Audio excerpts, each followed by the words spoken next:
So, ayan na po yung finished product natin. Hindi po ako pwedeng mag-eating portion dahil order po ito. Napilitan ako magluto kasi order nila. Hello po, magandang tanghali po mga OFW at mga hindi rin OFW.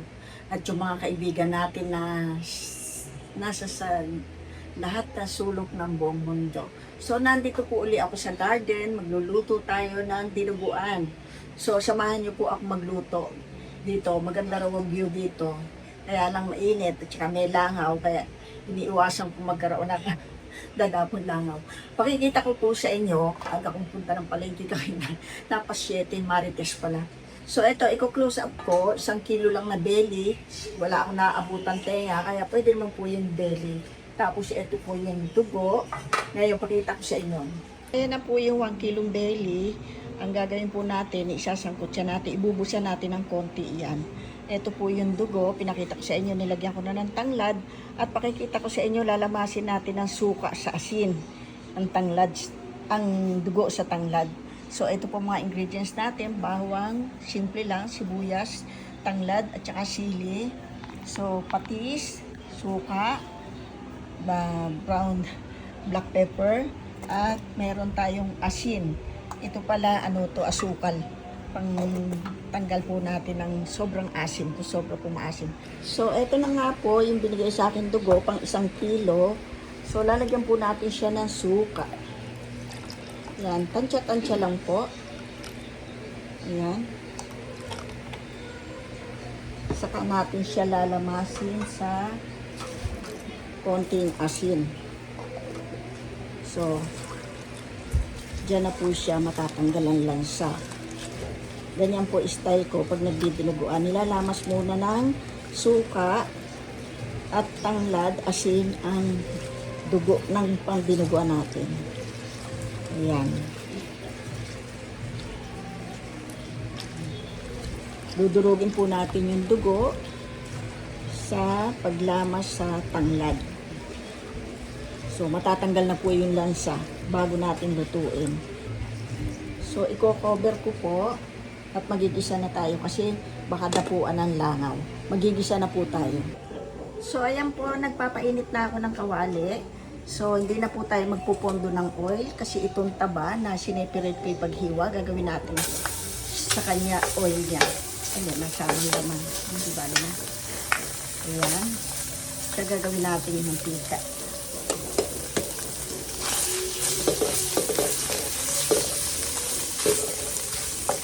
So, ayan lang po, natugnas na siya. So, isusunod naman natin itong medyo mataba din. Yan.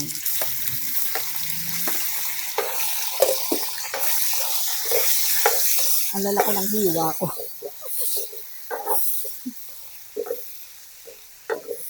So, iba-iba pong style pagluluto ng dinuguan. Yung ginawa ko nung una, pinalambutan ko. Pero ito, trip ko naman siya ng i-tusta ng konti.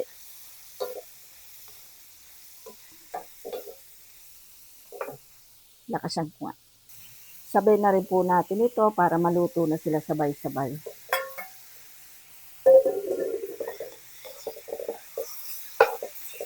Isang kilo po ito. Yan. Lagyan na natin ng paminta. At konting asin para may lasa na.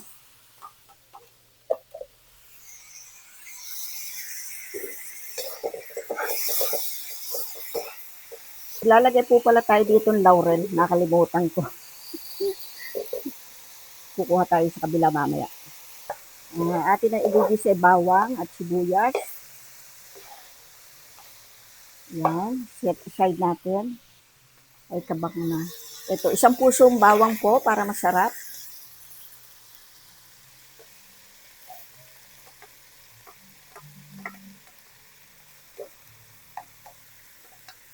Medyo i-brown natin ng konti.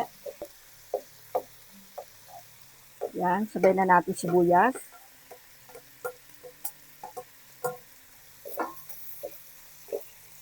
Yan, sasangkot siya na po natin siyang mabuti. Ay, pumuputok. Nagulat naman ako doon. So, i-blend na po natin. Ayan, ito, ang bango. Lagyan na po natin ng patis. Mga 3 kutsara po ito. Yan. Mabango. Ngayon, sangkot siya muna po natin. Try natin siya maluto ng konti. Ayan, brown na siya. So, ilalagay na po natin yung suka na may dugo. Low fire natin siya para sabay silang maluluto ng meat at ng dugo. Lagyan na po natin yung tanglad. Ayan. Baka sumobra. Maglagay pa ako ng konti. Masama naman kasi sobra. So, ito yung laurel. Pinuntahan ko talaga sa kabila. Ayan. Pamintang durog. Tinukto ko na. Ayan. May buo-buo. Bango.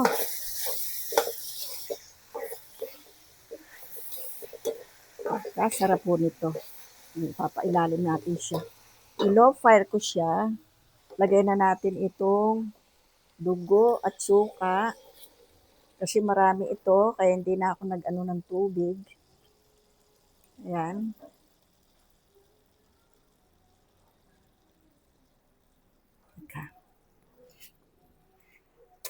Sakto po yan. Maluluto ang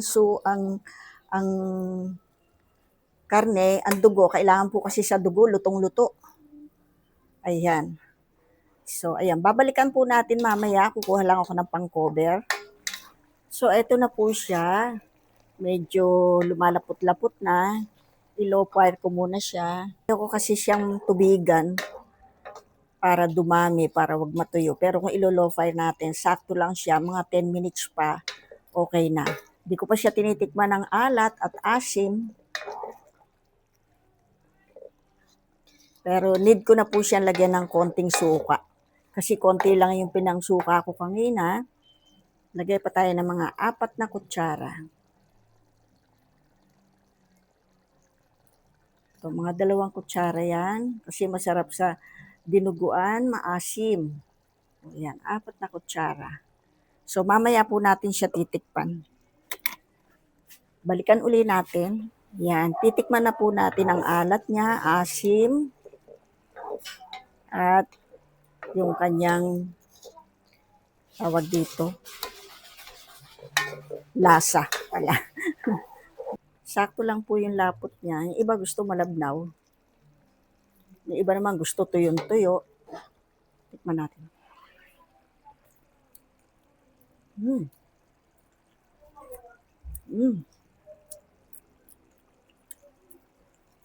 Sakto na ang alat niya. May konting asim siya, kaya maglalagay tayo ng asukal. 1 tablespoon po ito. Ayan. Para mag-blend yung asim niya. Lagay na natin yung sili. Ayan. Baliin po natin para may konting sipa. Ayan. Kasi ngayon po, marami nang mahilig sa mga anghang. Hindi naman po masyadong maanghang yan. Tikman uli natin.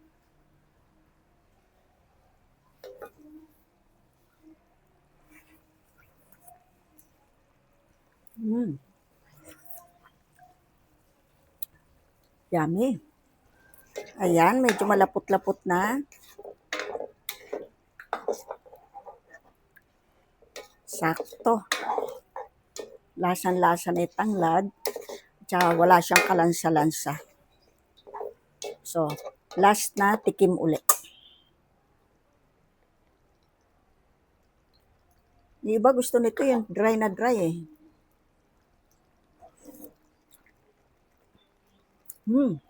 Yummy. Yung asim niya, swabing-swabe. Off ko na po siya. Yan na. So, titikim lang tayo ng 1 piraso. Kasi, order ito eh. Hindi pwedeng ubusin. Yan. Mainit pa eh. Hindi ko isubo mo ng buo kasi baka, baka po mamaya mapasok ako, iluwa ko. Dali lang po. Sarap ng asim niya. Gusto ko dito yon. Iba ayaw ng maasim pero ako gusto ko yung sa dinuguan. May asim at konting sweetness. Kaya isang kutsara asukal nilagyan natin.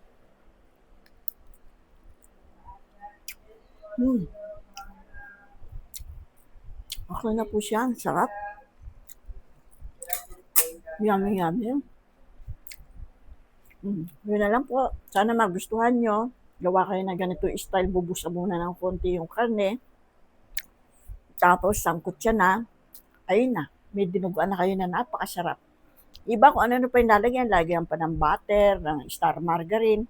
Gusto ko yung natural. Yan lang po. Bye-bye.